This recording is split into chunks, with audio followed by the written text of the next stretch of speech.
Bonjour à tous. Alors, on va commencer par regarder des extraits des films dont on va parler au cours de ce débat.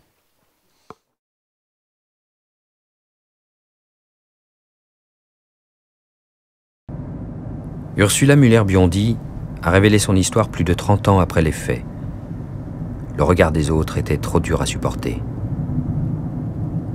En 1967, à l'âge de 17 ans, elle est internée à la prison d'Indelbank, l'une des 2 prisons pour femmes du pays. À l'époque, avoir une fille à la maison, enceinte, donc portant un enfant illégitime, c'était pas possible. À cause des voisins, à cause de... C'était pas possible. C'était un scandale.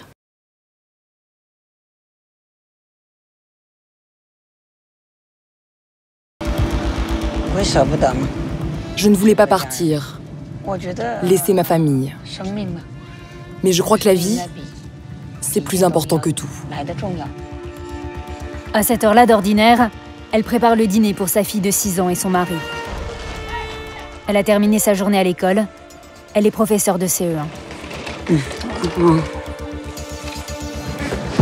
Ce soir, elle laisse ses habitudes derrière elle. Avec la complicité d'une amie, elle quitte sa maison, sa famille, sa vie, pour en protéger une autre.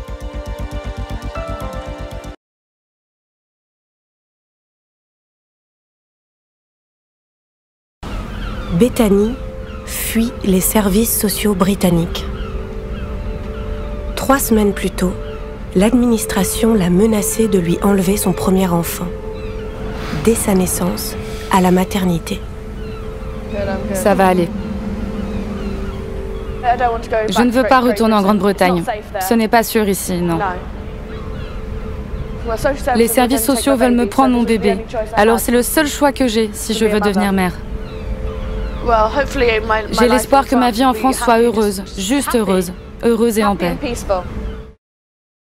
Voilà, donc ce sont 3 extraits des films qu'on va évoquer dans ce débat, donc autour du Festival des Étoiles de l'ASCAM au Forum des Images. Donc, on va parler de la question du témoignage, qui est un élément fort dans l'histoire du documentaire, et on va l'aborder avec 3 réalisateurs, donc Pierre Chassagneux, Marjolaine Grapp et Bruno Joucla.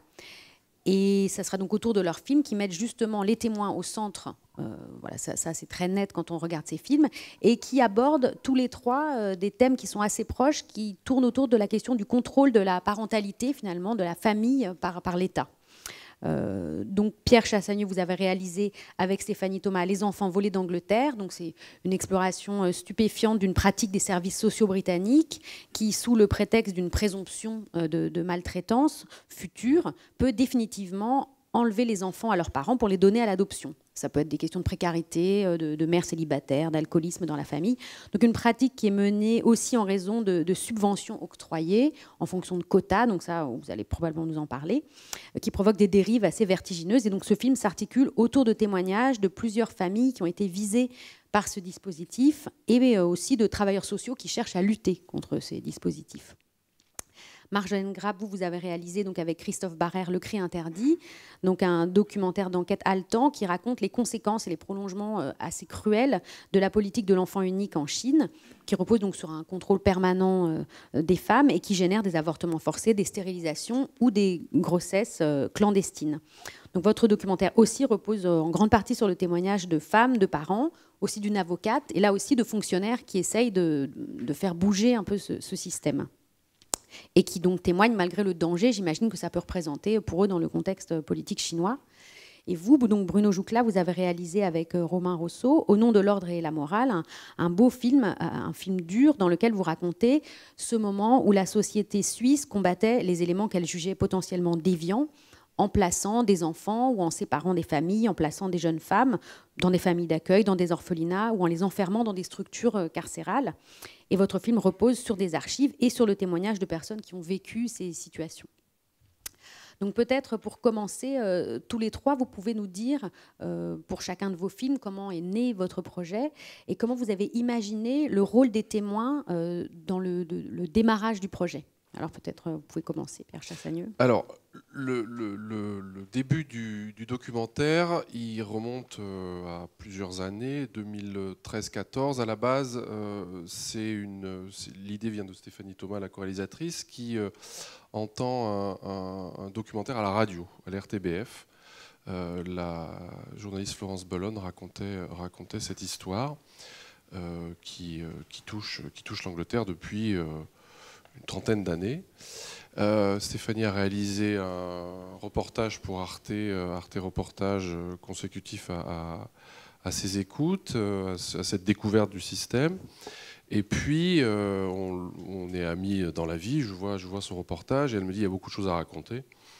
Et de là est née une enquête outre-Manche pour le film qui a été diffusé l'année dernière. Donc c'est à peu près 2 ans d'enquête, 2 ans de travail, de rencontres. Concernant nos témoins, on s'est attaché dans notre histoire à évidemment raconter des histoires de gens qui avaient vécu, à qui on avait enlevé ce qu'ils avaient de plus cher, qui sont leurs enfants. Il y avait 2 axes narratifs forts, en tout cas qu'on a construit comme ça avec notre producteur, qui était un récit au passé. Les gens ont perdu leurs enfants. On comprend dans le film pourquoi et pourquoi ils ne peuvent pas les retrouver. Et puis des gens comme Bethany, qu'on a vu au début dans le petit extrait, qui fuient l'Angleterre parce que les services sociaux ont décidé, selon leurs propres raisons, d'enlever son futur enfant. Donc on avait cette problématique qui était on savait qu'on avait un récit au passé qui allait aller d'une certaine manière parce qu'on avait nos témoins, que c'est des gens qui parlent bien et spontanément parce qu'ils sont dans une politique de terre brûlée, et ils s'affranchissent des règles et du fait que en Angleterre, cette thématique est assez touchy, ils sont assez contraints, et les parents et les journalistes, mais eux ne l'étaient pas. Et du coup, notre premier écueil, la difficulté qu'on a eue, c'était de trouver cette première témoin qui allait en temps réel quitter le pays. Voilà. Et vous, donc Marjolaine Grappe, comment ce projet a démarré, puis comment vous avez imaginé la place du témoignage dans ce documentaire ? Alors moi j'ai été correspondante en Chine pour différents médias français pendant 3 ans, et quand je suis arrivée en Chine, je suis arrivée un petit peu avec cette petite idée derrière ma tête que j'avais envie de travailler sur le contrôle des naissances chinois, sur la politique de l'enfant unique, parce que je me souviens très bien la première fois que j'en avais entendu parler, c'était encore sur les bancs de l'école, et à l'époque, venant moi-même d'une famille avec des frères et sœurs, etc., j'avais demandé mais comment, enfin les Chinois résistent pas, comment ils manifestent pas. Enfin, on est en France, on a une autre vision de la société. On m'avait dit, non seulement en Chine, c'est extrêmement compliqué de ne pas être d'accord avec le gouvernement, et en plus, c'est un trou noir depuis des années. On ne peut pas enquêter, il n'y a pas d'images qui sortent, donc on ne sait pas ce qui se passe. Et même s'il y avait des manifestations, on ne le saurait pas. Et moi, quand il y a des zones noires, ça me donne envie d'y aller. Et donc, du coup, dès que je suis arrivée en Chine, j'ai commencé à travailler là-dessus.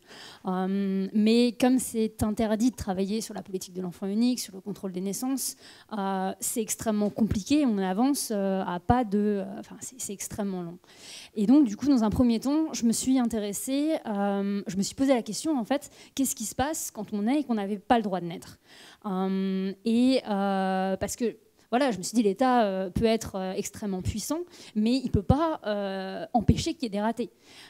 Et en enquêtant, en fait, je me suis rendu compte que c'était des enfants qui n'existaient pas, qui n'avaient pas d'existence légale, qui étaient ce qu'on appelait en Chine des enfants noirs.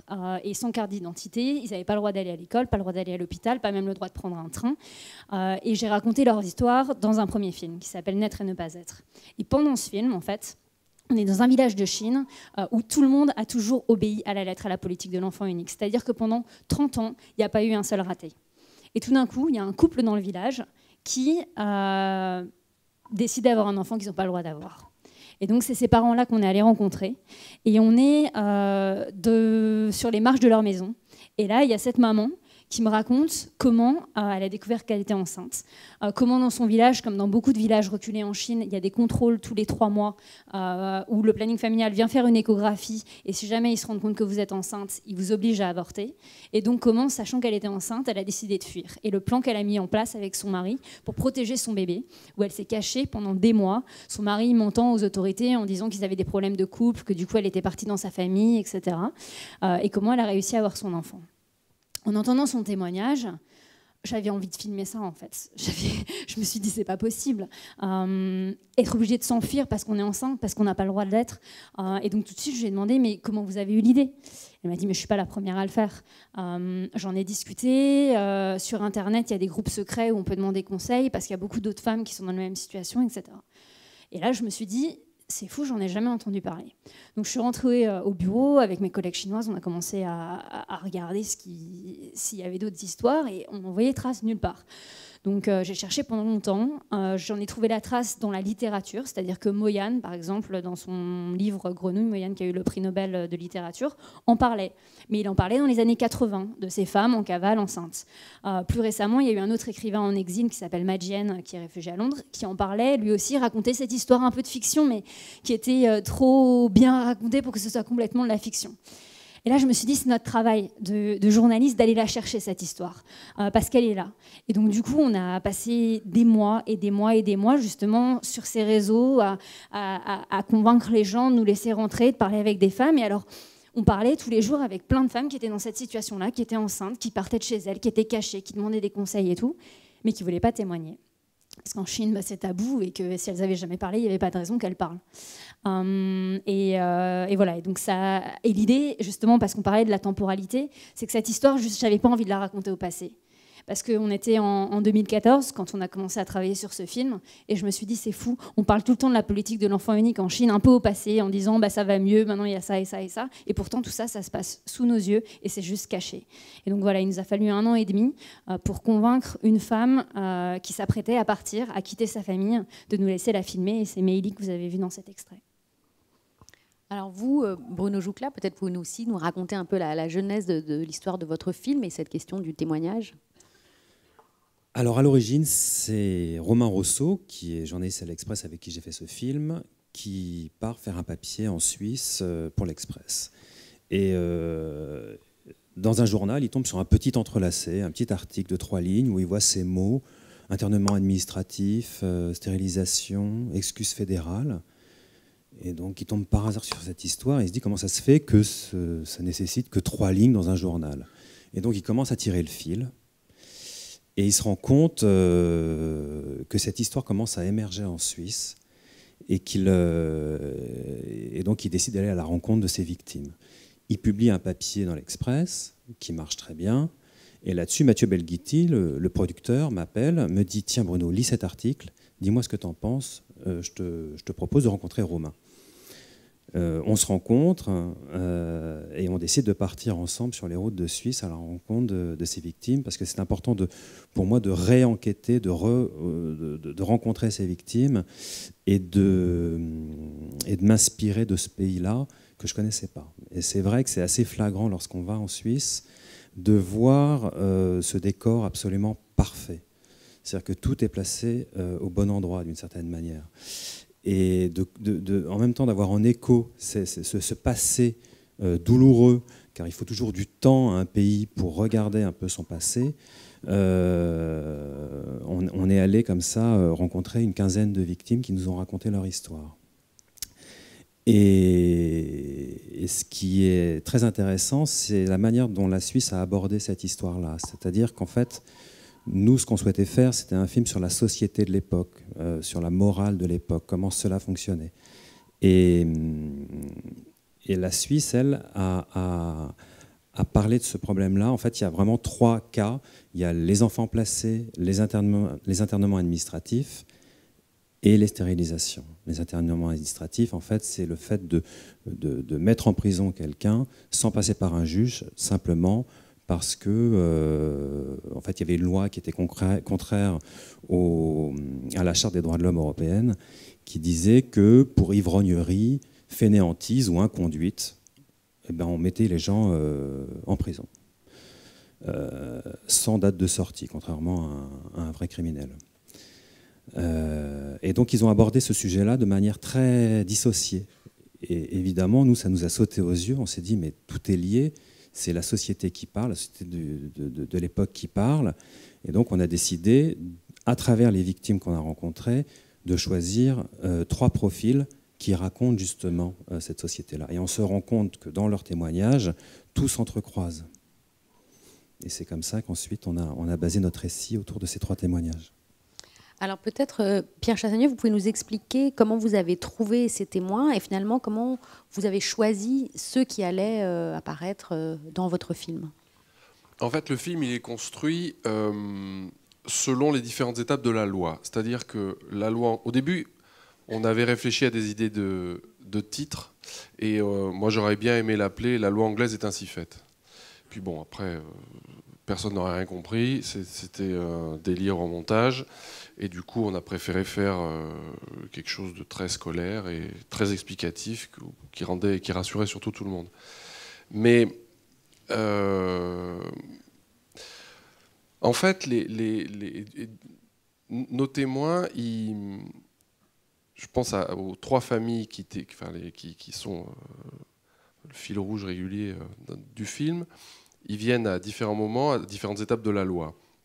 La loi anglaise, elle anticipe, comme vous le disiez, le soupçon de maltraitance future. Dans les textes britanniques, en tout cas les considérants ou les rendus de justice par les juges, the future risk of harm. Dans les textes du Children's Act, c'est la probabilité de souffrance, la probabilité de maltraitance. Et en fonction des histoires et des témoins qu'on avait rencontrés, comme Bruno, évidemment, on est allé en Angleterre les voir, c'est pas un coup de fil à Paris pour leur demander de nous raconter, de nous livrer cette histoire. Stéphanie avait déjà fait un travail de rencontre, de confiance. Moi, j'avais évidemment envie de les rencontrer. Ils nous livrent ce qu'ils ont de plus intime, de plus fort et de plus terrible. On leur a enlevé leurs enfants. Bon. Et à la fois, ils sont extrêmement prolixes, ils racontent très bien les choses. Ils ont pas de... Il y a eu très très peu de moments tristes et pathos. On n'avait pas envie de raconter ça de cette manière-là. Mais même eux, nos témoins, n'étaient pas du tout dans cette optique-là. Bref. Et donc, Stéphanie ayant déjà, rencontré des gens prêts à nous parler, on y est allé ensemble. On a parcouru les routes d'Angleterre où c'est beaucoup moins bien rangé qu'en Suisse. Et puis après, vraiment, moi, j'ai pas eu l'impression qu'on ait eu de difficulté à les convaincre. Vraiment pas. Et ils interviennent dans le récit à des moments clés de l'histoire de la loi, mais j'ai pas eu l'impression j'ai pas eu de difficulté à leur faire raconter leur histoire. Après, au moment de la pré-enquête, quand on était dans notre voiture et qu'on se baladait dans toute l'Angleterre, il y a un couple qui est dans le film, il s'appelle Colline et Claire. On a vent de leur histoire parce qu'il y a un réseau, il y a un maillage entre eux. Ces parents, ils se retrouvent, ils se serrent les coudes, ils créent des associations, des sites internet, ils sont soudés. Et quand la guillotine tombe sur ces familles et sur ces couples, ils ne savent pas trop comment se retourner. Internet étant une source de rendez-vous et de rencontres, on a pu, et c'est comme ça qu'on a rencontré Colline et Claire. C'est un des bons samaritains du film, Yann Joseph, qui aide financièrement certaines familles, il le raconte dans le film, à venir en France, qui avait eu vent de l'histoire de Colline et Claire et qui nous dit: vous êtes à côté de Cambridge, moi je vous encouragerais à les rencontrer, ils correspondent à l'arbitraire de la loi et ils sont dans une narration actuelle. On est allé les rencontrer, on a passé 2-3 jours avec eux. Le papa était déjà remonté, il avait gardé tous ses dossiers, il était investi dans le fait qu'il voulait garder son bébé. Et évidemment, se pose la question de comment il apparaît à l'image. Nous, jamais on souhaitait que nos témoins aient évidemment des soucis vis-à-vis de la loi. Et on s'est entouré de toutes les protections et en France et en Angleterre. Et ils ont spontanément accepté de raconter et qu'on les suive pendant la fin des fameuses 6 semaines probatoires où l'enfant est enlevé de la cellule familiale, placé en residential unit, où ils sont... je ne sais pas comment dire, où ils sont... Mis sous surveillance. Voilà, mis sous surveillance avant que la loi tombe. Et on était là au moment où la loi est tombée. Voilà. Oui, parce que c'est vrai que ça, enfin pour les gens vous pourrez voir ce film, hein, bien sûr, voilà. Mais c'est un moment assez impressionnant dans le film où il y a effectivement ce jeune couple qui vient d'avoir un bébé, qui est un jeune couple assez émouvant parce qu'il a quelque chose d'hésitant, de fragile. Ils viennent d'avoir leur bébé, ils sont effectivement très vite, on a décidé par avance. Oui, alors si on est pauvre, faible, en mauvaise santé, c'est toujours plus dur. Dans le monde en général, et en Angleterre encore plus. Colin est clair. Colin, il a une vie, il a été aimé par ceux qui l'ont éduqué, mais il n'a pas eu de rapport avec son père, il a été élevé par sa grand-mère.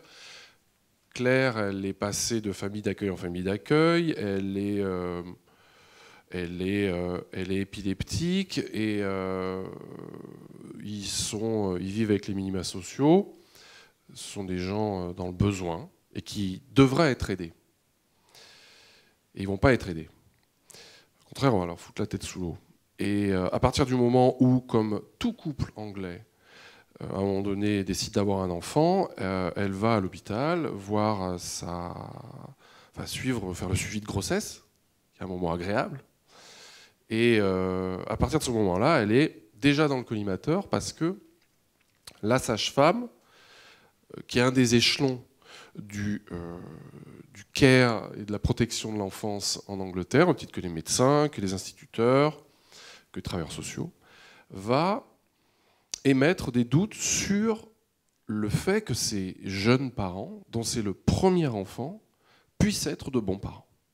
Et là, le verre est dans la pomme et ça se termine avec, à la maternité, on enlève l'enfant. Voilà.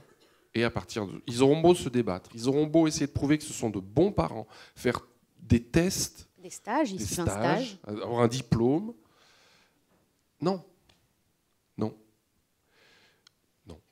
Et donc, ce qui est très impressionnant et ce qu'on a peine à croire quand on regarde ce film, c'est qu'effectivement, l'enfant l'aurait enlevé définitivement. Ah oui, alors c'est une des grandes différences qu'il y a en France et en Angleterre. C'est qu'en Angleterre, l'adoption, elle est plénière. C'est-à-dire qu'à partir du moment où l'enfant est enlevé, il n'a plus de rapport avec ses parents biologiques jusqu'à ce qu'il décide un jour, peut-être, de les retrouver. Voilà. La cassure est réelle avec le noyau familial. Alors dans ce film, il y a un moment très émouvant où ils apprennent finalement, après avoir donc fait preuve de bonne volonté, suivi le stage, s'être prêtés à cette résidence sous surveillance où on les filme et on les observe avec leur enfant pour savoir s'ils sont capables de s'en occuper. Donc le jugement tombe, ils ne peuvent pas garder l'enfant. Comment vous avez filmé cette séquence? Quoi garder, quoi montrer? Parce que c'est très dur quand ils sortent du tribunal tous les deux avec cette décision. Alors c'est un des moments... je ne sais pas si Fred, avec qui on a fait le film, est dans la salle. On était tous les deux dans la voiture. On savait que la justice allait, à ce moment-là, dire « vous pouvez garder votre bébé ou pas ». C'est insoutenable. J'ai pas de mots. C'est un homme et une femme à qui on enlève un enfant. Voilà, donc on ne dit rien. On dit rien. On dit rien, on dit rien. Juste petite anecdote, la caméra lâche une demi-heure avant. Voilà, donc on est un peu en panique avec avec mon chef opérateur, parce qu'on est à Peterborough, on est loin de tout. Voilà, et moi je me souviens très bien que ces 3 jours-là, où a duré le processus pour savoir si c'était des bons parents,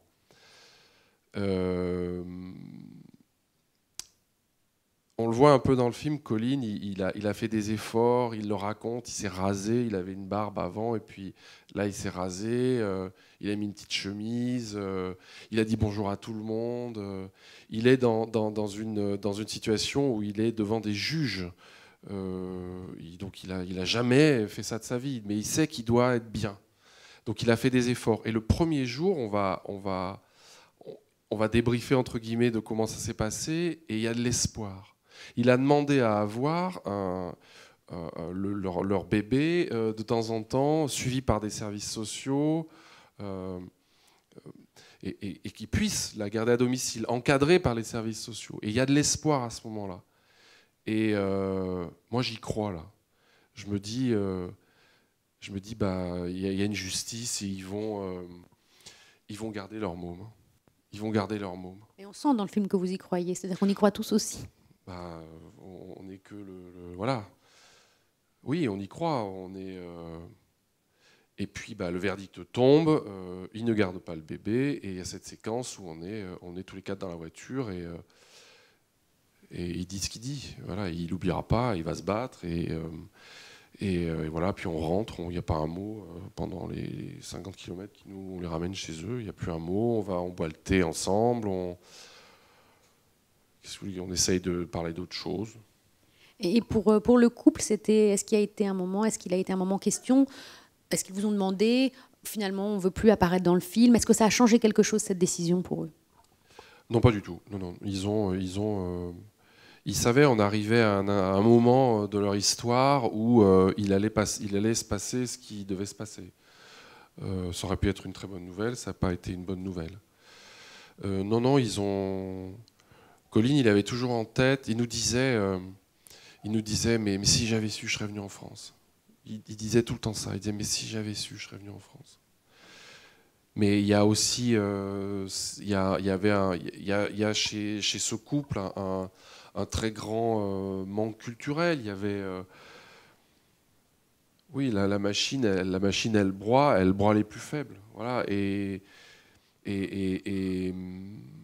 non, il n'a jamais été question qu'ils remettent. Non, après, les gens, ils veulent témoigner. Ses parents, les 4 familles qu'on suit, n'ont de cesse de témoigner et de raconter leur histoire pour que ça s'arrête, pour que leurs enfants sachent.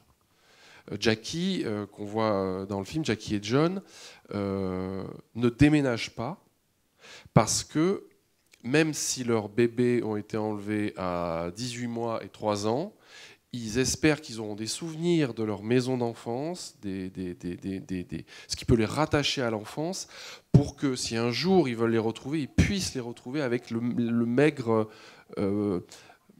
souvenirs olfactifs, visuels qu'ils pouvaient avoir. Les Webster n'ont pas déménagé non plus pour les mêmes raisons. Donc ils sont dans une logique de témoignage. Quand Marjolaine disait quand ces femmes ont du mal à parler parce que l'État, pendant une dizaine d'années, broie les mentalités et les cerveaux, eux, ils sont broyés, mais justement, ils n'ont plus rien à perdre. John nous disait, c'est une séquence qu'on n'a pas mise pour plein de raisons. Et à un moment donné, il retournait, même si ses enfants n'étaient plus à l'école là où ils étaient, ils n'avaient pas le droit d'aller dans les endroits où les enfants étaient en famille d'accueil et ou adoptés, mais ils savaient très bien où ils étaient. Et il y allait en se cachant, mais il y allait en voiture. Et il nous disait, moi, je n'ai plus rien à perdre. Moi, on m'a enlevé mes 2 fils, je suis mort à l'intérieur, donc je ne peux que continuer à témoigner. Donc, d'une certaine manière, pour répondre aussi à votre question et faire un peu plus court, pardon, mais on n'a pas eu de problème à faire parler les gens, en fait. Et vous, Marjolaine Grapp, quand vous avez finalement réussi, vous avez expliqué comment trouver finalement la piste de ces femmes qui avaient ces grossesses clandestines ou de ces femmes, ce couple qui, voilà, il y a toutes ces séquences dans le village où on voit ce couple qui a essayé de garder un enfant, cette femme qui a été avortée, stérilisée, qui est dans un état terrible, qui essaye de porter plainte. Comment vous avez convaincu les gens de témoigner à visage découvert? Parce que pour la plupart, pas tous, mais la plupart, ces gens sont reconnaissables. C'est une grosse prise de risque aussi, j'imagine, pour ces familles.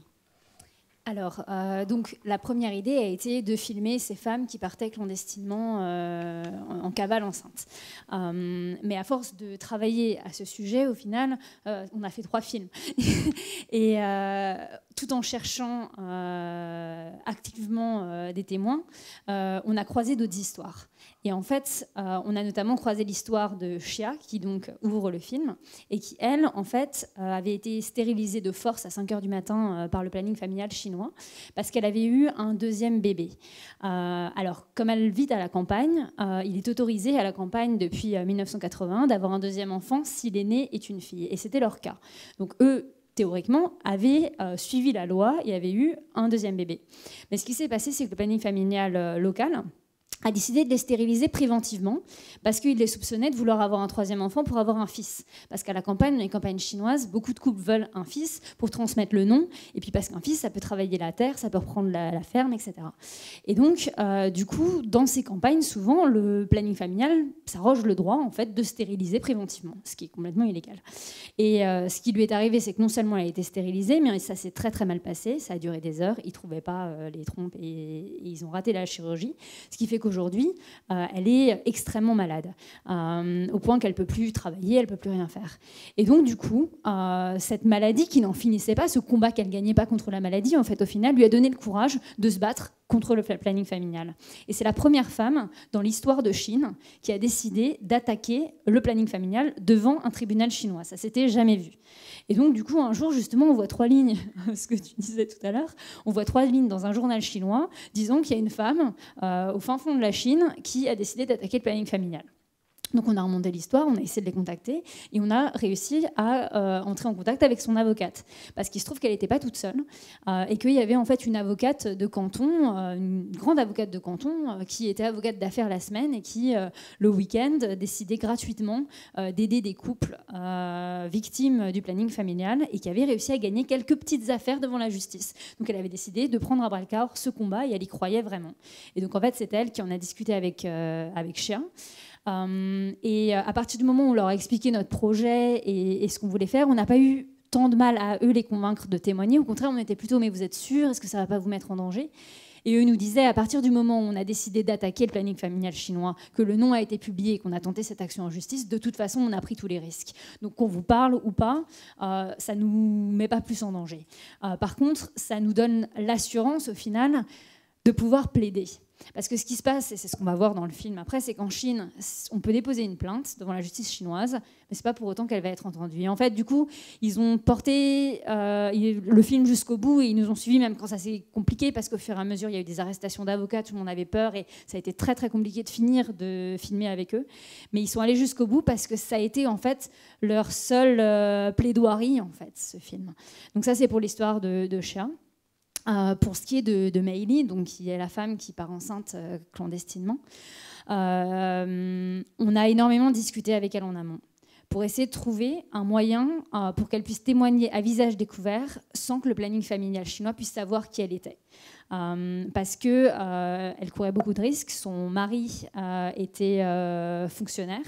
Et en fait, en Chine, quand on a un enfant illégalement et qu'on est fonctionnaire, on est marqué au fer rouge, on est expulsé en fait, de la fonction publique, on perd son emploi. Et elle allait perdre aussi son travail. Et donc, du coup, pour eux, ils pouvaient perdre le bébé, ils pouvaient aussi perdre leur emploi. Et voilà. Donc, ils couraient beaucoup de risques. Et donc, du coup, on a réfléchi tout simplement avec eux. Alors, un des stratagèmes qu'on révèle dans le film, c'est qu'elle porte une perruque. Il y en a d'autres qu'on n'a jamais révélées, tout simplement parce que si on les révèle, ça n'aura plus aucun intérêt. Et ce qu'on a fait, c'est que quand on a filmé les premières images, en fait, on a envoyé une image à son mari. Parce que c'est des histoires de femmes, et c'est des femmes qui ont le courage de témoigner, mais c'est des histoires de couple. Elles n'ont jamais pris la décision seules, elles n'ont pas menti à leur mari, ils avaient envie d'ensemble de témoigner. Et lui, il ne l'a pas reconnu, en fait, et il nous a dit, d'accord, c'est bon. Ce qu'on a fait aussi, aussi, c'est que on a passé beaucoup de temps dans les campagnes chinoises à faire un puzzle d'images, en fait, pour reconstituer des lieux, pour que le lieu même où on tournait ne soit pas reconnaissable pour les autorités chinoises, pour qu'ils sachent à aucun moment vraiment dans quelle ville on était ou quelle province, et que donc du coup ils puissent pas retrouver notre trace. Et ensuite, on a pris énormément de précautions quand on allait filmer. C'est-à-dire qu'on allait prendre pour prétexte un autre reportage qu'on était en train de faire sur un autre sujet. Et en fait, ce qui se passe, c'est qu'en Chine, quand vous dormez la nuit dans un hôtel, vous arrivez avec votre passeport, vous avez un visa de journaliste. Donc, automatiquement, on va vous signaler au poste de police que vous êtes là. Donc, on peut comme ça retrouver votre trace. Et nous, on ne voulait pas qu'ils retrouvent notre trace pour ces reportages-là. Et donc, du coup, ce qu'on faisait, c'est qu'on prenait la voiture, on allait rouler 3 heures, 4 heures de nuit, on filmait entre 2 heures et 4 heures du matin ces femmes, et puis ensuite on revenait et on allait dans l'hôtel, dans la ville, où on faisait vraiment un autre reportage. Mais c'est comme ça, c'est pour ça, c'est un film qu'on a tourné clandestinement pendant 2 ans, petit à petit, pour pas éveiller l'attention des autorités et finalement réussir à sortir ces images de Chine.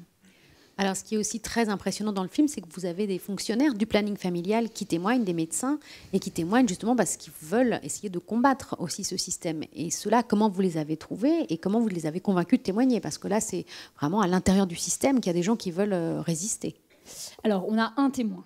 On a un témoin qui est un ancien agent du planning familial, qui s'est rendu compte, à force de travailler dans les campagnes, ce qu'il faut savoir aussi, c'est que ces agents du planning familial peuvent être des gros méchants, mais ils peuvent aussi avoir des scrupules et ils sont humains. Et il y a aussi des gens qui sont... Quand on est fonctionnaire chinois, on ne choisit pas dans quel département on va être affecté. Et donc, il y a des gens pour qui c'est... voilà, leur mission et ils y croient, et d'autres qui n'y croient pas du tout. Et c'est une mission qui est très très difficile, puisque vous allez arracher des enfants à leur famille, forcer des femmes à avorter, etc. Et donc, et vous ne pouvez pas démissionner, c'est-à-dire que vous êtes agent du planning familial, ça ne vous plaît pas ce que vous faites, vous ne pouvez pas dire moi j'aimerais aller dans un autre département. Vous êtes puni si vous faites cette démarche-là. Et donc lui, au départ, croyait à sa mission. En Chine, c'est ancré dans les mentalités que la politique de l'enfant unique a sauvé la Chine de la catastrophe. Que sans ça, ils couraient à la surpopulation, à leur perte, et ça, c'est vraiment ancré dans les mentalités. Donc il avait l'impression d'avoir une mission qui était extrêmement importante, et d'une certaine façon, tous les démographes disent qu'effectivement, c'est probablement la politique de l'enfant unique qui a sauvé la Chine de cette surpopulation à l'époque. Mais il a vu les chiffres évoluer. Et il s'est rendu compte progressivement qu'il n'y avait pas assez d'enfants qui naissaient, que la Chine vieillissait trop vite. Et donc, il a commencé à questionner. Et en Chine, quand on commence à questionner ce genre de choses, c'est dur parce qu'on se rend compte que ce qu'on est en train de faire est plus forcément aussi légitime qu'il y a peut-être quelques années. Et voilà. Et donc, il a eu envie d'en parler. Et si mes souvenirs sont bons, lui qui a vu qu'on était en train d'essayer de travailler sur ça et qui est venu nous parler, en fait. Une sorte de lanceur d'alerte, ce qui est rarissime en Chine, et qui nous a dit, écoutez, si vous voulez, moi je peux vous raconter, alors par contre à visage découvert, il faudra protéger mon identité, mais je peux vous raconter comment ça se passe à l'intérieur. Et c'était extrêmement précieux, parce qu'il pouvait nous raconter les ordres qu'on leur donnait, et on a pu le suivre tout au long de l'histoire. Donc par exemple, quand la politique de l'enfant unique a changé et que le gouvernement chinois a autorisé 2 enfants par famille, c'est le premier qu'on est allé voir. Et lui nous a raconté ce qui s'était passé ce jour-là dans les coulisses. Il nous a raconté pourquoi c'était au fond pas une si bonne nouvelle que ça, dans le sens où c'était une bonne nouvelle, mais ça n'allait pas complètement changer les choses, parce que la Chine restait ce qu'elle était et que le planning familial était au fil des ans devenu tellement puissant que ça ne pouvait pas complètement changer la donne. Donc c'était très intéressant d'avoir son témoignage à lui, mais lui c'était parce qu'il fallait qu'il parle. Je pense que c'était pour laver sa conscience d'une certaine façon. Et puis il y a aussi cette scène assez surréaliste où vous tournez dans un hôpital, où il y a une espèce de jeu de chat et de la souris avec certains médecins, certaines infirmières qui finissent par comprendre ce que vous cherchez, mais qui vous facilitent les choses, puis vous les compliquent. Alors effectivement, on voulait tourner dans une clinique ou dans un hôpital de Shanghai. Et donc là, tout simplement, on a contacté quasiment tous les hôpitaux de Shanghai qui avaient un département du planning familial. En leur disant, voilà, nous, ce qui nous intéresse, c'est de savoir comment ça se passe pour ce qui est des avortements et des stérilisations en Chine, du contrôle des naissances. Voilà, c'est différent de chez nous. Est-ce que vous pouvez nous l'expliquer ? Donc on arrive dans cet hôpital, dans cette clinique privée, donc c'est pas une clinique publique, privée, qui a du coup un peu plus de latitude pour décider si oui ou non des journalistes arrivent. Et la médecin est très très fière en fait de son programme d'avortement, très efficace, parce qu'ils ont tellement tellement d'entraînement qu'ils arrivent à faire un avortement en moins de 5 minutes et que ça ne fait pas mal. Et donc elle nous parle de la technique en fait. C'est une médecin qui est voilà, sur son travail, sur son efficacité. Voilà. Ce qui bien sûr nous en tant qu'occidentaux nous touche parce qu'on parle jamais d'avortement en ces termes-là et pour eux c'est mécanique et on se rend vraiment compte du coup de ce devoir, c'est-à-dire que c'est patriotique en fait d'aller avorter en Chine, c'est un devoir et à ce moment-là dans l'interview en fait elle se rend pas du tout compte de l'effet que ça peut nous faire et à un moment donné simplement je lui pose la question, je lui dis mais vous faites ça pour appliquer la politique et je prononce le mot politique et en fait là tout d'un coup tout se referme. Parce qu'ils sont médecins et qu'ils ne peuvent pas parler de politique. Là, ils se rendent compte tout d'un coup qu'il y a un problème, en fait. Et donc là, il y a sa collègue qui arrive, qui interrompt l'interview, elle qui dit mais t'inquiète pas, je dis à la lettre ce qui a marqué dans la brochure de la clinique, mais ce qui a marqué dans la brochure de la clinique peut nous choquer nous-mêmes en tant qu'occidentaux, voilà. Et puis ensuite, elle s'en prend à son attaché de presse en lui disant mais c'est pas possible, tu m'avais pas dit que c'était des étrangers. Enfin, et c'est là qu'on se rend compte aussi de ce qui se passe, c'est-à-dire qu'ils nous ont donné l'autorisation parce qu'ils se sont pas rendus compte qu'on était étrangers, qu'en Chine, quand les journalistes viennent à l'hôpital, ils vont poser des questions qui sont scriptées et du coup, ils peuvent contrôler et tout d'un coup, ils paniquent en fait. Et en même temps, elle reste dans sa mission et on a le micro qui tourne et donc elle essaye de se débarrasser de nous et puis elle dit bon, il faut que j'aille faire un avortement et je reviens. Et là, en fait, c'est complètement déshumanisé, c'est-à-dire qu'on se rend compte que voilà, elle a géré le problème des journalistes, là, voilà, elle s'en est débarrassée et elle retourne à sa mission qui est d'aller avorter ces femmes. Et voilà, c'est un instant de Chine qu'on a probablement réussi à filmer sur un malentendu. Et vous, Bruno Joucla, comment vous avez réussi à convaincre ces personnes de témoigner ? Je pense notamment, il y a une séquence assez forte où on voit deux frères ensemble qui essayent de reconstituer l'histoire familiale. Et il y a un des deux frères qui est vraiment complètement détruit par cette histoire. Et le témoignage est un moment très difficile, très, très douloureux dans le film. Totalement. Mais avant ça, je vais faire juste une parenthèse parce que tu parlais de titres provisoires. On travaille tous avec des titres provisoires. Le nôtre, c'était pour le bien de tous.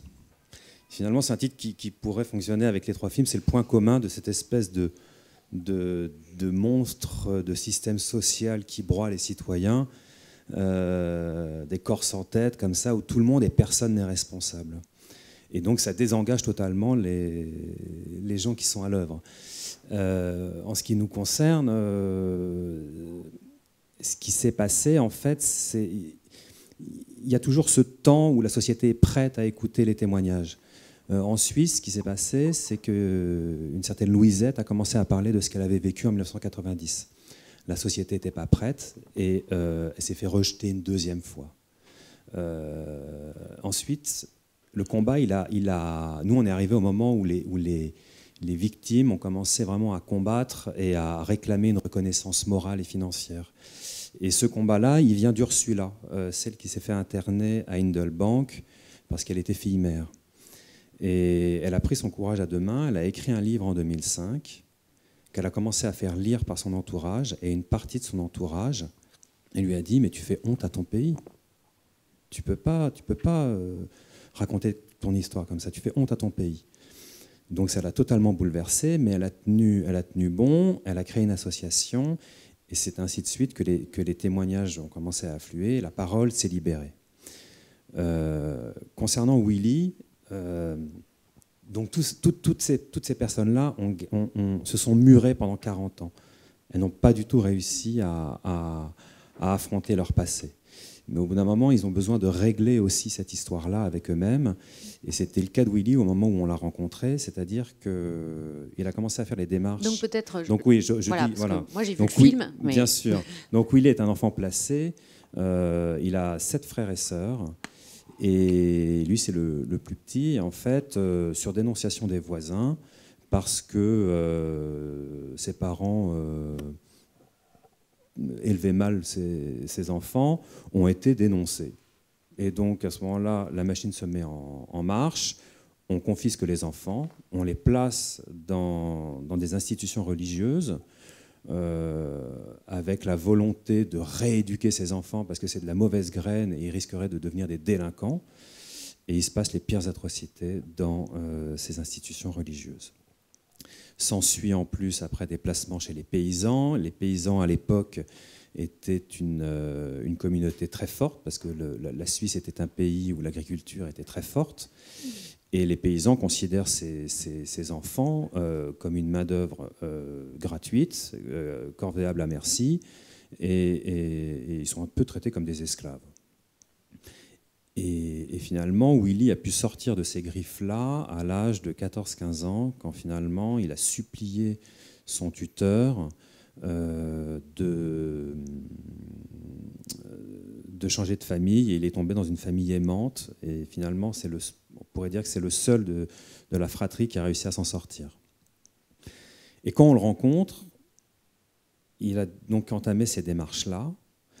Et en fait, ce film, c'est un peu une catharsis, c'est-à-dire que donc ils n'en ont jamais parlé. Lui fait les démarches. Une journaliste suisse s'intéresse à son histoire. Il donne un témoignage. Il s'est dit c'est bon, j'ai fait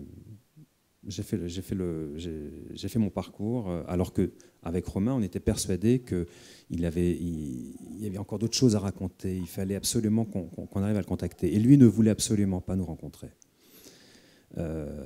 Il avait sûrement peur qu'on fasse du sensationnalisme, qu'on joue avec ses drames, et il avait peur, c'est vrai, du monde de la télévision. Et c'est vrai que de plus en plus, on prend beaucoup plus de temps à ce que la confiance s'installe, à créer une vraie relation avec ces témoins-là, parce qu'ils sont plus affûtés au niveau des médias, et en effet, ils ont peur de ce sensationnalisme.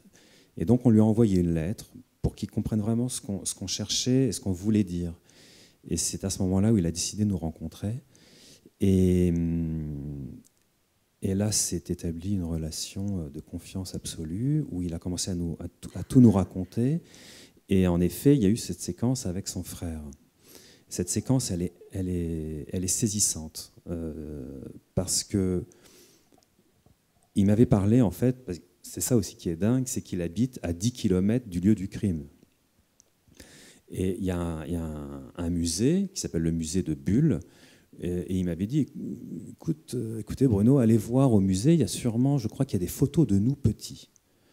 Donc on contacte le conservateur du musée, et il retrouve la bobine des 10 photos de la fratrie dans l'institution religieuse, et je dis au conservateur, écoutez, si ça ne vous ennuie pas, envoyez-moi les photos, et puis on va monter une séquence pour confronter Willy et son frère devant les photos, pour voir comment la parole se libère. Et son frère qu'on n'avait pas rencontré. Et on voit à quel point il est totalement abîmé. Alors évidemment, il y a eu d'autres drames qui se sont rajoutés pour lui, mais il a un rapport à... C'est un écorché vif, il a un rapport à la vie qui est très, très animal au final, avec tout ce qu'il a subi. Et donc on le confronte devant ces images. Alors la séquence dure environ 5 minutes dans le film, ça a duré 1 heure et demie.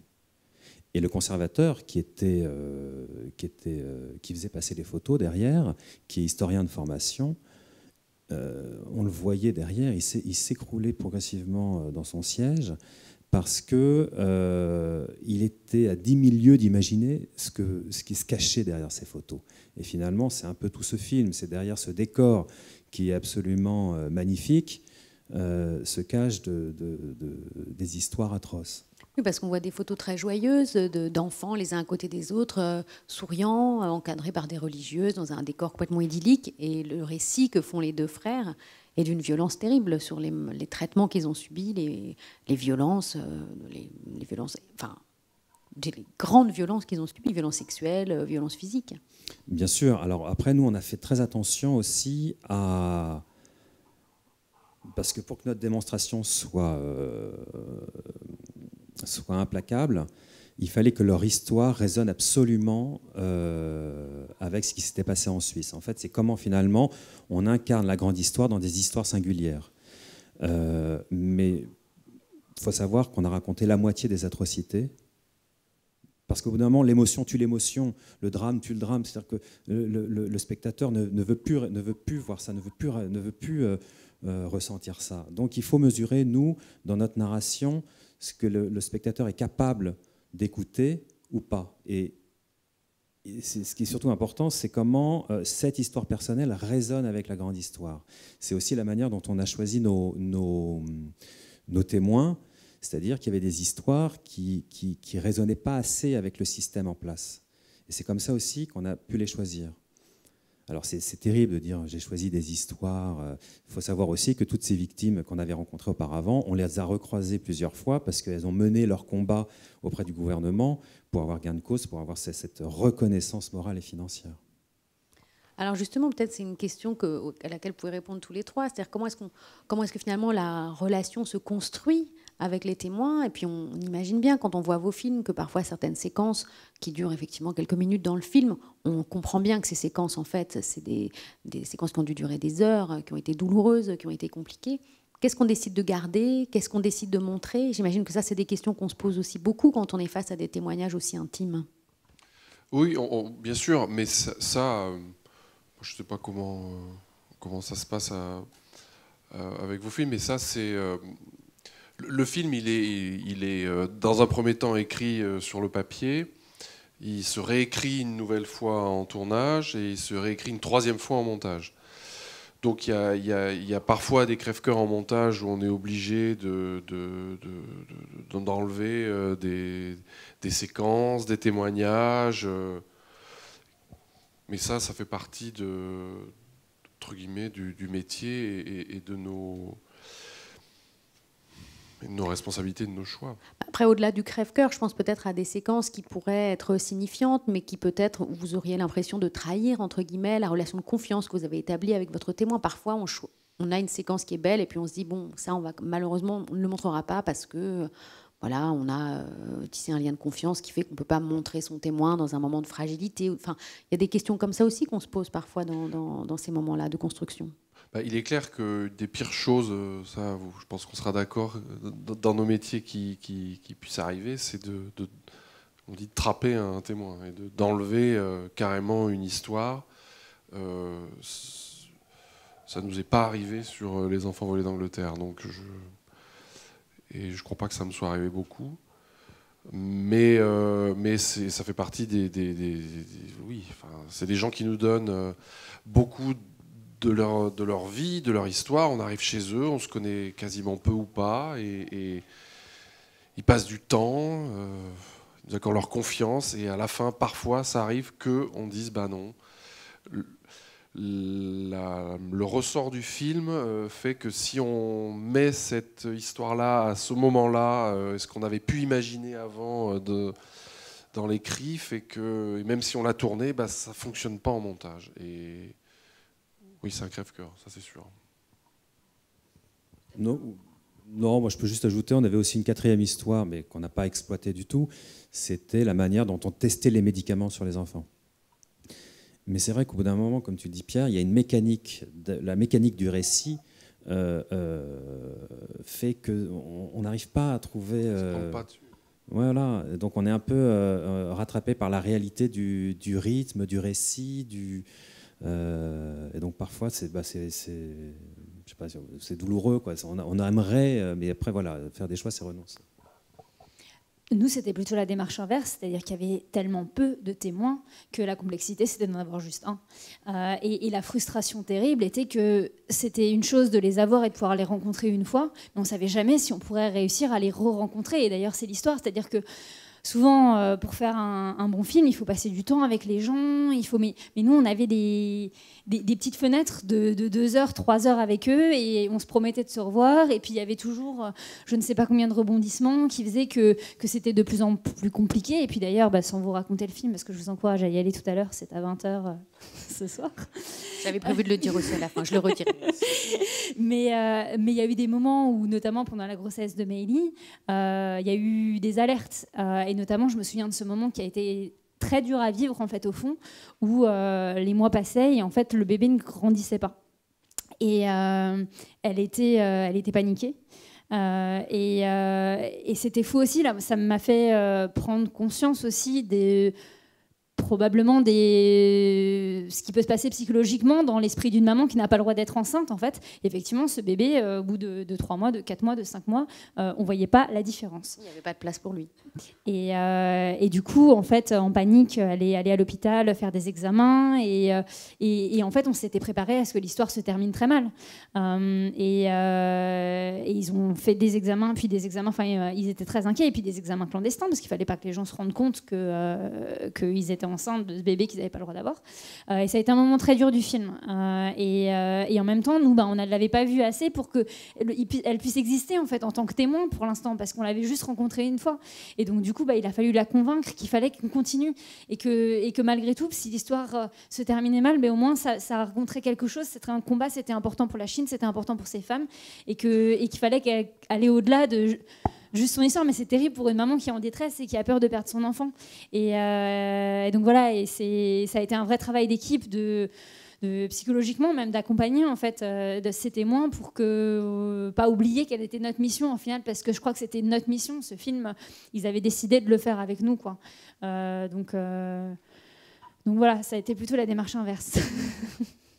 Et alors justement, quand on pense à la question du témoignage, voilà, il faut se rendre compte qu'il y a, voilà, on pourrait filmer quelqu'un dans un cadre très serré, face caméra, et puis il raconterait son histoire. Or, dans vos films, chacun, vous avez imaginé des dispositifs pour faire que ces témoignages puissent se déployer.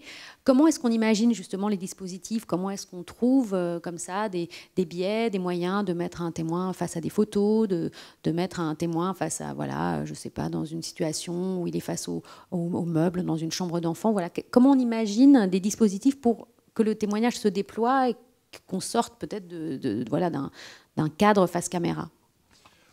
Comme c'était des histoires qui relevaient de l'intime, vraiment de l'intime, je n'ai pas d'autres mots, on souhaitait les faire parler dans ce qui représente au mieux, ou en tout cas être au plus près de l'intime, c'est-à-dire d'être chez eux. Après, on s'est amusé. Moi, je fonctionne un peu comme ça. Je finissais de regarder une série au moment où on a tourné ça. Tous les personnages, j'avais envie de les présenter comme la série en question présentait ces personnages. Ils étaient toujours en train de faire quelque chose. C'était quelle série? C'était Fargo. Donc ils utilisent beaucoup, les réalisateurs, le split screen avec non pas une image figée, mais une image qui succède à une autre dans le split screen et qui renvoie à quelque chose dans l'autre split screen. Voilà. Et on s'est amusé en tournage avec Fred à toujours présenter, et je crois que tous les personnages sont présentés de cette manière-là, les familles en tout cas. On leur avait expliqué. Moi, j'en ai parlé aussi à mon producteur parce que je craignais qu'on soit border dans le sens où on ne fait pas de la fiction, on fait du documentaire, c'est du récit, ce sont des vrais gens, et il est hors de question de scénariser. Bon, les entrées de chant sont un peu scénarisées. Ils allaient vraiment faire des choses, mais on les présentait d'une manière un peu cinématographique. Voilà. Ça leur plaisait aussi, hein. On leur expliquait comment on allait faire, pourquoi on allait faire, et comment, dans l'esprit, plus tard du montage, on pouvait faire ces présentations-là. Et après, les longs entretiens qu'on a pu mener, c'était des entretiens à 2 caméras, et puis ça relevait de l'intime, et c'est marrant parce que votre question me remet dans le tournage. Effectivement, on était chez eux. Oui, c'est très intérieur. Oui, et il y a assez peu de profondeur de champ, parce qu'on voulait être au plus près de cette réalité, comme dans un cocon. Ils allaient nous raconter leur histoire. Moi, j'ai jamais été aussi proche physiquement des témoins que sur ces interviews-là, en fait. Et c'est venu naturellement, normalement, en fait. Les intérieurs anglais sont différents en fonction des maisons, mais par exemple, Colline et Claire, ils avaient une grande profondeur de champ. On pouvait jouer sur les profondeurs de champ, et puis nous, on a décidé de se mettre un peu plus bas qu'eux sur leur canapé. C'est pareil, chez Jackie et John, il y avait aussi, on pouvait faire de la profondeur de champ avec les photos au fond, et et les fenêtres. Et puis en fait, non, on s'est mis sur la petite table du salon. Il y avait une table plus grande, mais non, on a choisi celle-là. Ça relevait de l'intime et de l'idée qu'on se faisait de ce qu'ils allaient peut-être nous raconter. Peut-être pour vous, les uns et les autres. Moi, la différence de vos deux films, c'est une histoire qui se passe dans le passé. Donc je voulais absolument la rendre actuelle, cette histoire. Et j'ai décidé de mettre en place 2-3 intentions de réalisation. La première, c'était donc mettre en scène la nature.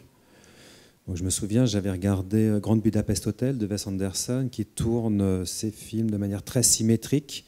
Et pour moi, ça m'a évoqué obligatoirement la rigueur, l'ordre. Donc on a décidé avec Thibaut Delavigne, le chef opérateur, de faire des plans très symétriques. De jouer par exemple avec les arbres, avec la forêt et l'arbre seul. Voilà, c'est une espèce de petite métaphore. Après, les gens ils la voient ou pas, c'est pas très grave, mais je m'étais fixé comme ça des petites règles. Et puis aussi le film qui se déroule du printemps jusqu'à l'hiver, comme le temps qui passe. Et puis l'hiver, cette espèce de blancheur qui évoque aussi l'hygiénisation, l'eugénisme, avec le cas de Bernadette qui est le dernier témoin qui parle, qui était victime de stérilisation, de peur qu'elle renouvelle ses tares auprès des enfants qu'elle aurait pu avoir.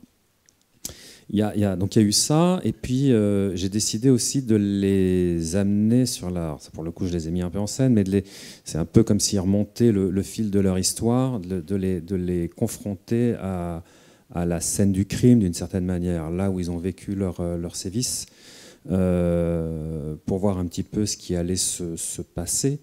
Mais j'ai vraiment essayé de faire ça avec beaucoup de pudeur. Ça a été ça une règle d'or. Voilà un petit peu comment on les a amenés progressivement pour refaire vivre un peu comme une catharsis, c'est ce que je disais tout à l'heure. Et puis ensuite, à la différence aussi de vos films, c'est que moi j'avais un matériel qui était les archives. Et les archives, c'est vrai que dans ce genre d'histoire, une des questions qu'on leur pose, c'est est-ce que par hasard vous avez des archives personnelles? Est-ce que vous avez des photos, des films? Et c'est intéressant parce que quand on regarde, finalement, Willy, le premier témoin, n'avait qu'une seule photo, à part les autres photos qu'on a trouvées au musée, mais lui, personnellement, il n'avait qu'une seule photo de ses parents.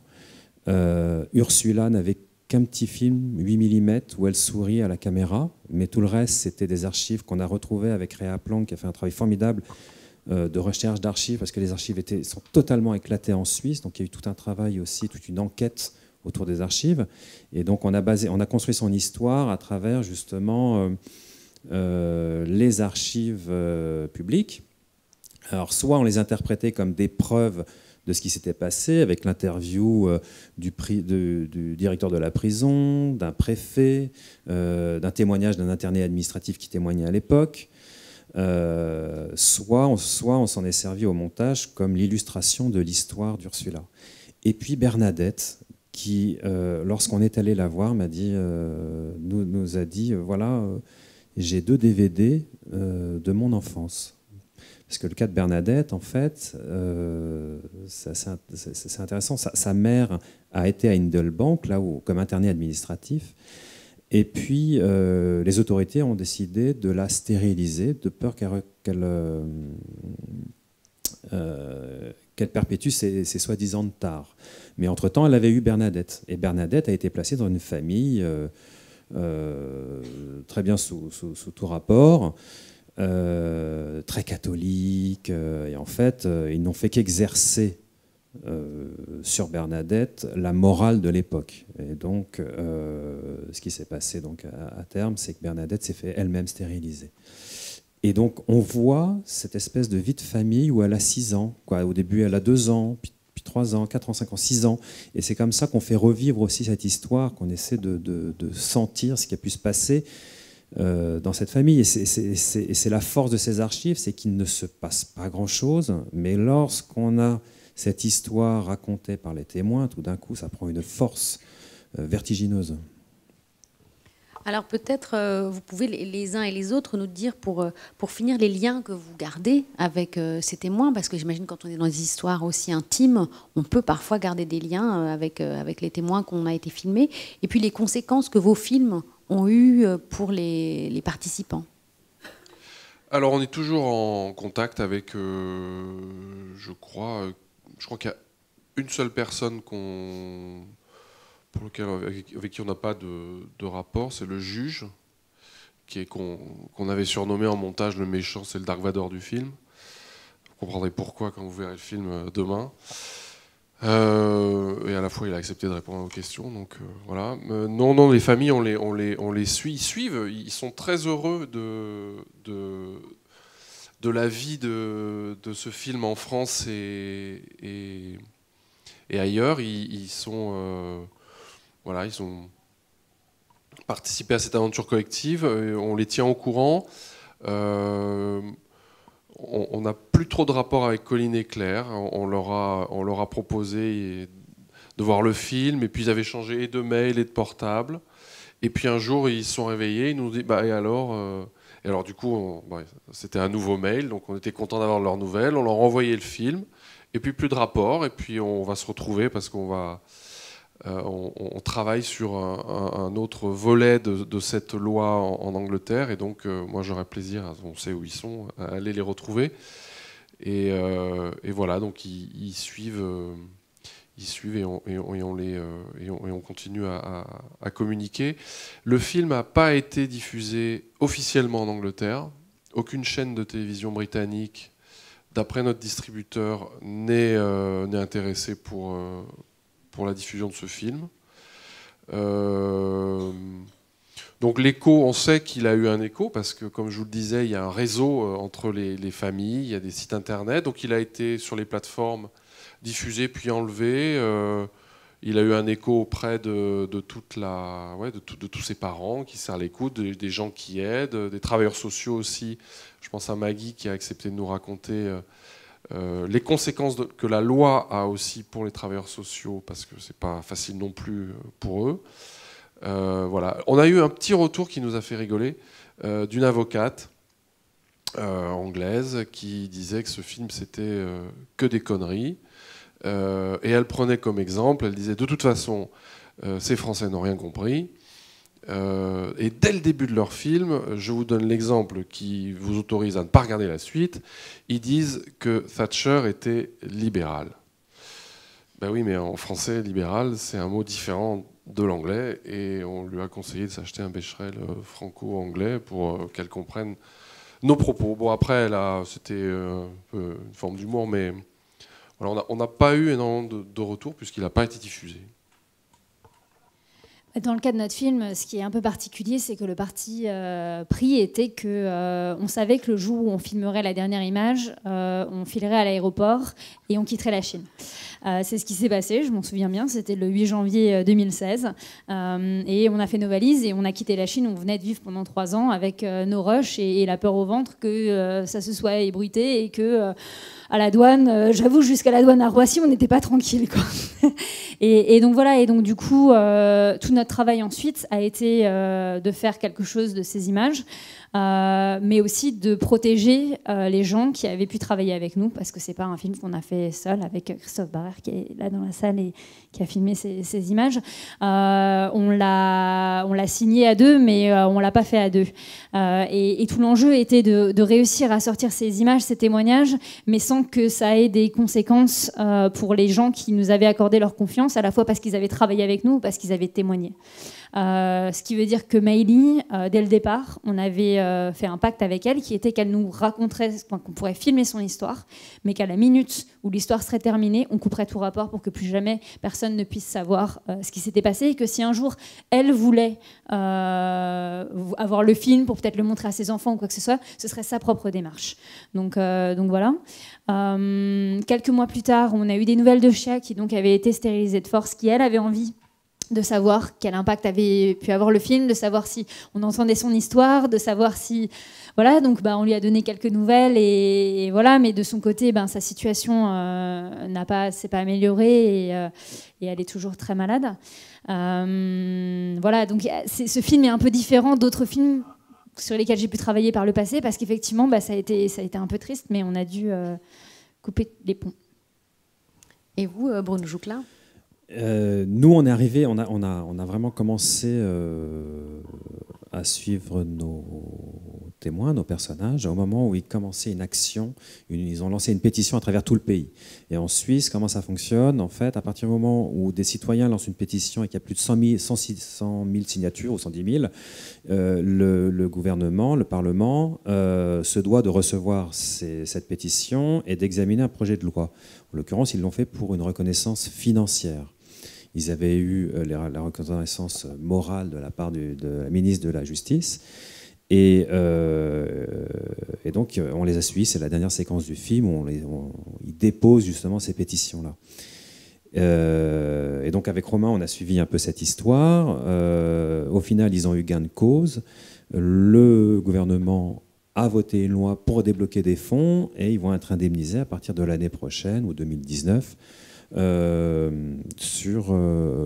pour les préjudices subis. On est resté donc en contact avec Ursula, qui est un peu la fer de lance de ce combat-là.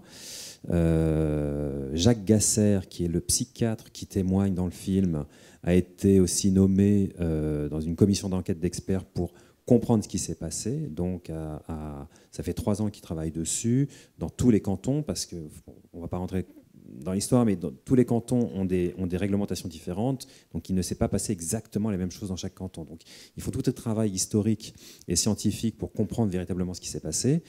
Et donc donc on a suivi tout ce dossier-là, et puis ensuite, nos témoins, ça nous arrive d'avoir des nouvelles, mais c'était marrant, parce qu'à partir du moment où ils nous ont raconté leur témoignage, c'est comme s'il s'était passé quelque chose, et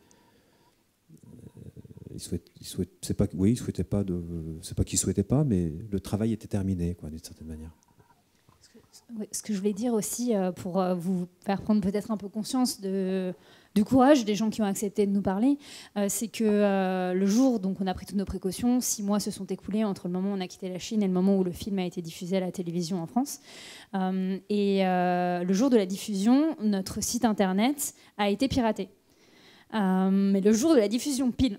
Et donc du coup, on a fait un peu une enquête, etc. Il n'y a pas moyen de prouver que c'est le gouvernement chinois, mais bon, le timing est assez porte assez à soupçonner une intervention de pirates chinois. On l'a remis en ligne et 15 jours plus tard, il nous est arrivé la même chose. Et ça montre un petit peu comment fonctionne la Chine, c'est-à-dire que c'était nous envoyer, j'imagine, un message assez fort pour nous dire on n'est pas content. On n'est pas content que ce soit sorti, et voilà. Mais on a continué de ne pas trop en faire, et c'est ça aussi ce qui est compliqué, c'est sortir ces paroles, et on a envie ensuite d'en parler, on a envie de faire beaucoup de bruit autour, on aurait envie de mettre le film sur YouTube pour qu'un maximum de gens puissent le voir. Et en même temps, il faut garder une certaine limite pour pas mettre tout le monde en danger, parce qu'il ne faut pas qu'il y ait des victimes derrière, et que ces gens soient punis. Voilà. Alors peut-être qu'il y a des questions dans la salle. Je regarde, mais je ne vois pas de main se lever. Si, voilà. Juste, est-ce que vous avez des anecdotes concernant des pressions que vous auriez subies, ou directement, ou par la production, par exemple ? Moi, zéro pression. Non.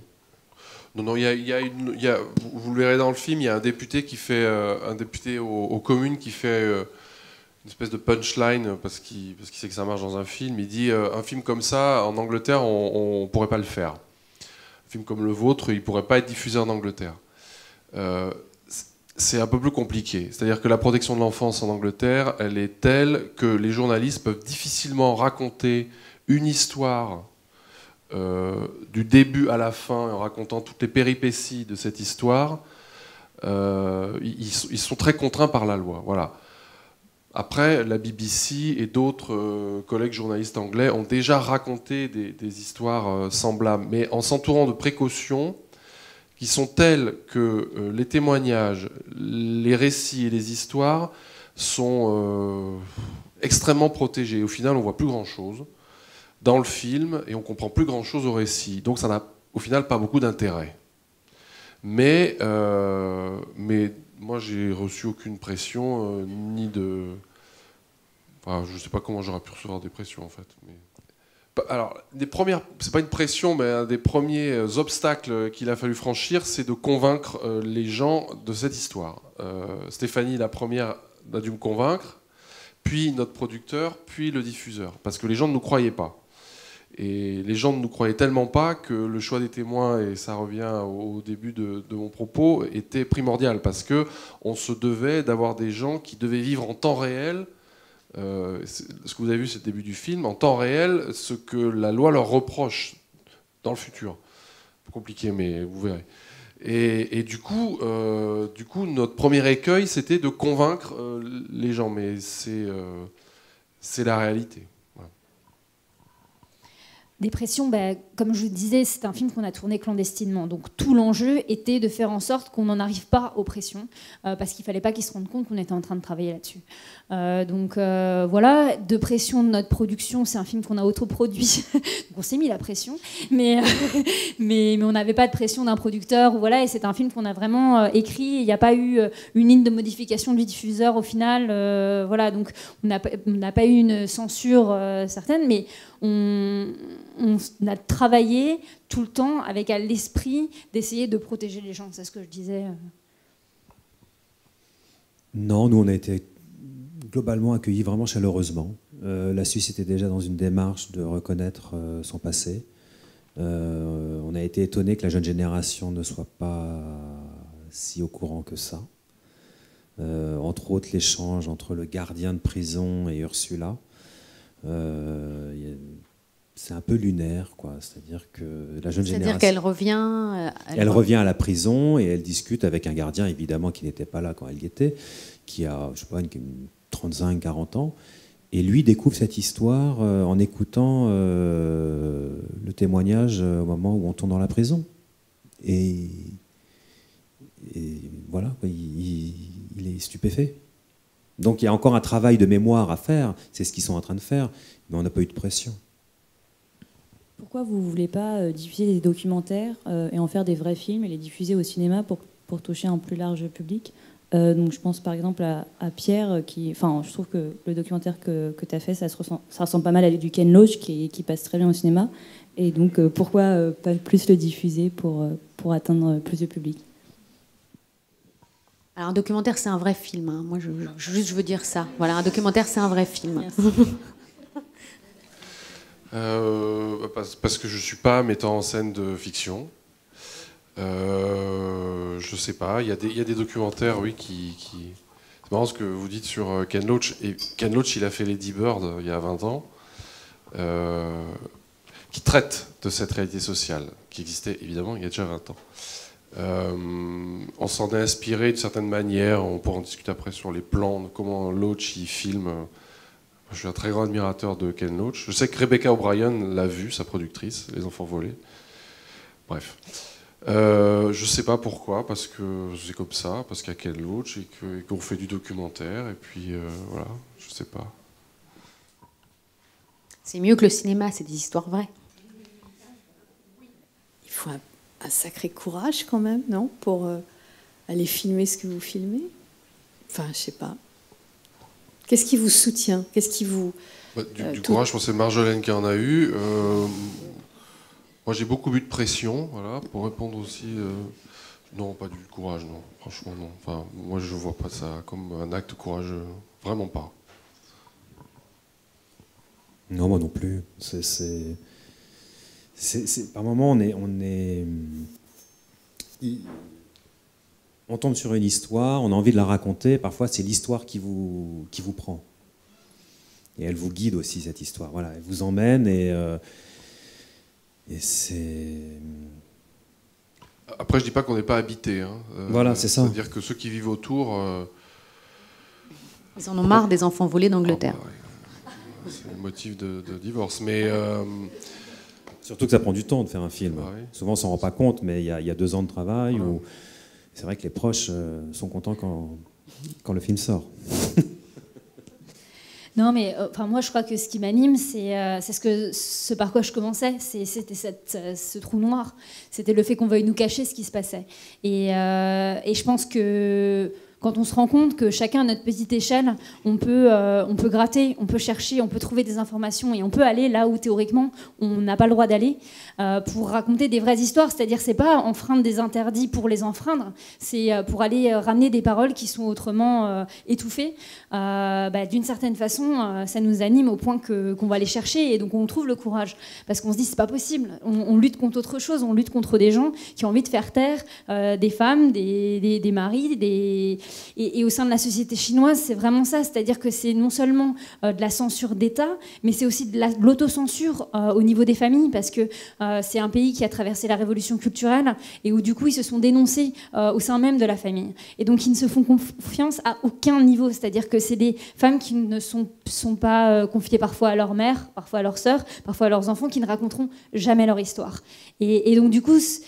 Je sais pas, à un moment donné, je crois qu'on s'était senti investi de cette mission d'aller les chercher ces histoires pour qu'au moins quelqu'un les entende et se rende compte de ce qui se passait en Chine derrière ces rideaux qui étaient fermés.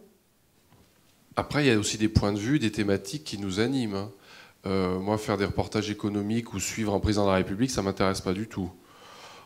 Raconter des histoires de gens qui ont perdu ce qu'ils ont de plus cher au monde et être un petit porte-voix, ça m'anime, ça m'intéresse. Il n'y a pas de la désinvolture derrière, entendons-nous bien.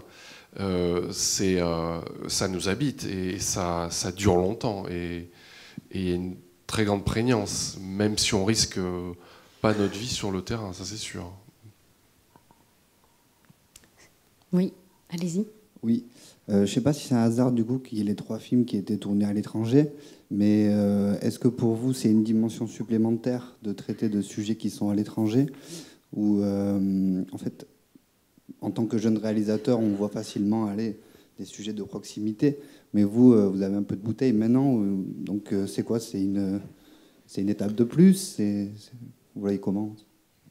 C'est toujours plus difficile de juger sa propre histoire, on n'a pas de recul. On a beaucoup plus de recul sur l'histoire des autres. Donc d'observer un pays étranger, on pose un regard plus facilement. Maintenant, c'est toujours dangereux de poser un regard comme ça, de juger. Le but, c'est pas du tout de juger, c'est de comprendre. On est tous dans cette démarche-là. Et donc, c'est sûr que de s'intéresser à ce qui se passe à côté de chez nous, c'est pas que c'est plus facile, mais notre regard est plus clairvoyant d'une certaine manière. Mais c'est notre propre histoire, la société française aussi, mérite aussi qu'on s'y intéresse et qu'on pose un regard, mais c'est peut-être plus délicat. Oui, effectivement, moi sur le papier, avant de découvrir et de connaître l'Angleterre dans son essence sociale la plus intime, je dirais, j'avais peu ou prou peu d'avis sur le pays. Après, il y a une réflexion politique autour du film, évidemment. C'est la notion du point de vue du documentaire. Pourquoi est-ce qu'on n'a pas donné la parole davantage aux services sociaux et à la NHS, par exemple? Bon. Mais je crois aussi que quand on est d'une certaine nationalité, avec une compréhension culturelle, des codes, il y a une forme de naïveté que moi je revendique tout le temps dans mon travail. Je pense que c'est même une qualité, je dis pas ça pour moi, mais je pense qu'il faut être naïf, faut s'imprégner des choses et tomber de l'armoire et dire mais c'est pas possible. Mais ça se passe en Angleterre. Bon, on va essayer d'aller montrer ça. En tant que Français, comme disait Bruno, évidemment j'ai un avis sur plein de choses qui se passent en France. Des avis étayés et puis des avis débiles. Mais j'ai un avis.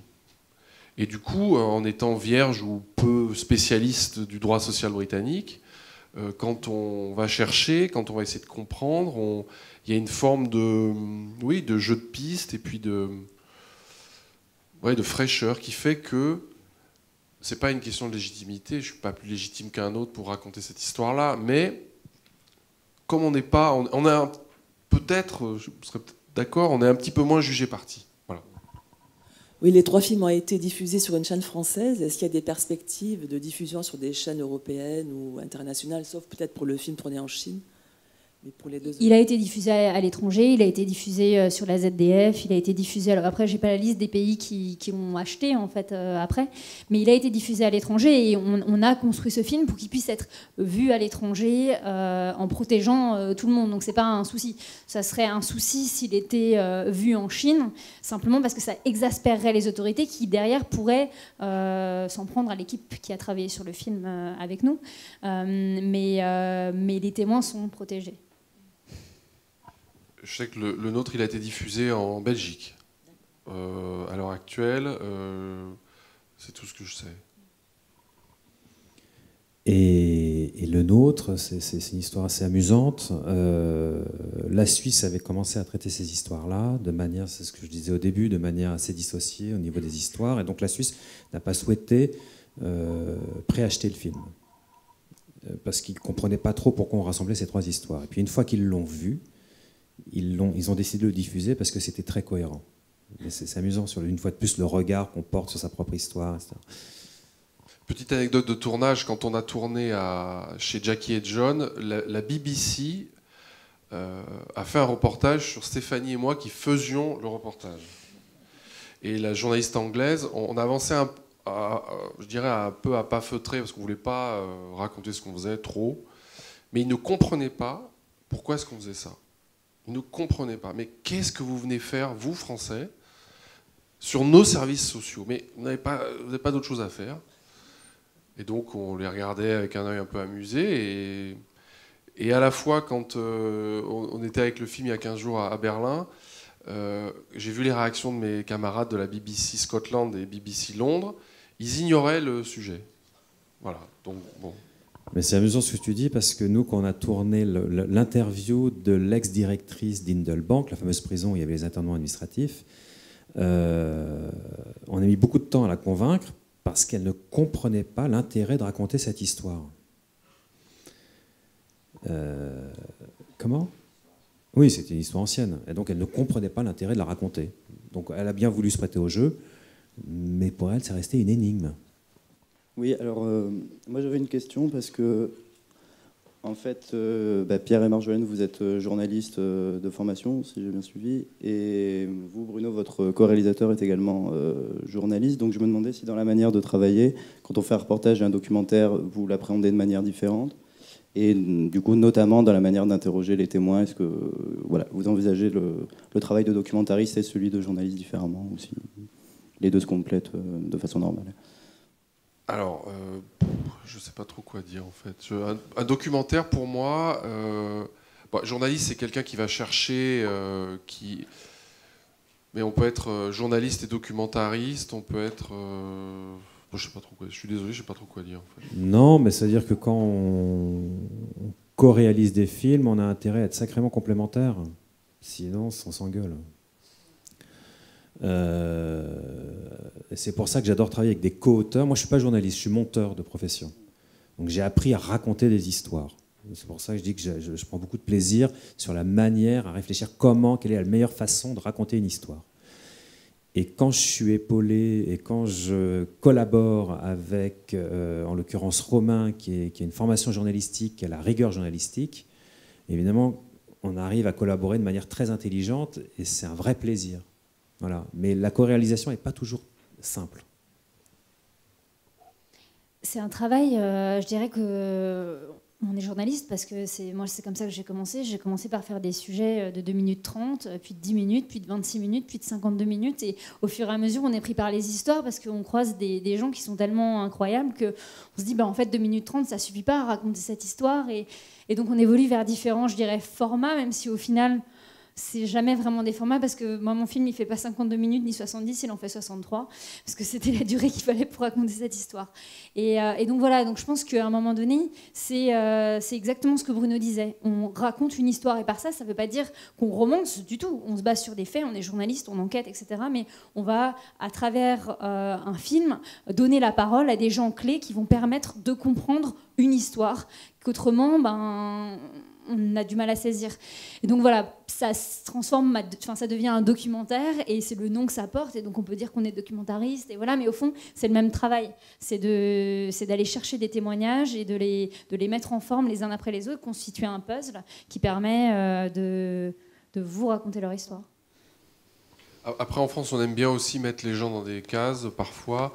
Alors, pour répondre un peu mieux à votre question, pardonnez-moi, mais peut-être que le reportage est un genre où on a moins de temps pour raconter une histoire. Voilà. Les formats sont plus courts que ceux du documentaire et on a moins de temps pour aller au bout de sa démonstration. Voilà, un documentaire, on a d'abord une démarche d'auteur tout seul devant son sujet et ses témoins, qu'on couche sur le papier, Oui, c'est un rapport au temps, je dirais, qui pour moi fait peut-être une différence entre le reportage et le documentaire, qui a aussi un véritable point de vue. Pourquoi est-ce qu'on s'est fait peut-être pas très bien comprendre par les journalistes anglo-saxons ou scandinaves avec les enfants volés d'Angleterre, c'est qu'on a un point de vue très clair dès le départ, où dans ce film, la priorité est donnée aux parents et aux histoires de ces gens qui ont perdu leurs enfants. Avoir un film où les services sociaux disent oui, mais vous savez, il faut protéger les enfants parce que parfois les parents sont maltraitants, ce qui est pour moi une porte ouverte, ça ne nous intéressait pas. Donc il y a un point de vue derrière, et il y a un point de vue politique. Je vous laisse découvrir le film, mais on avait une démarche intellectuelle derrière, voilà, qui est notre point de vue. Et un documentaire permet d'étayer et défendre son point de vue. Ouais, sans tomber dans le débat reportage-documentaire. Non, là, on n'aura pas le temps. Voilà. Je vous dis tout de suite. Pour moi, le reportage, c'est une addition d'informations, ça peut être une enquête très soutenue, mais c'est une addition d'informations, alors que le documentaire, c'est une soustraction d'une certaine manière. C'est qu'on essaie, par le point de vue du réalisateur, et par des histoires singulières, de faire ressentir vraiment le spectateur. On est plus dans cette démarche-là, d'une certaine manière. Voilà, c'était juste. Voilà.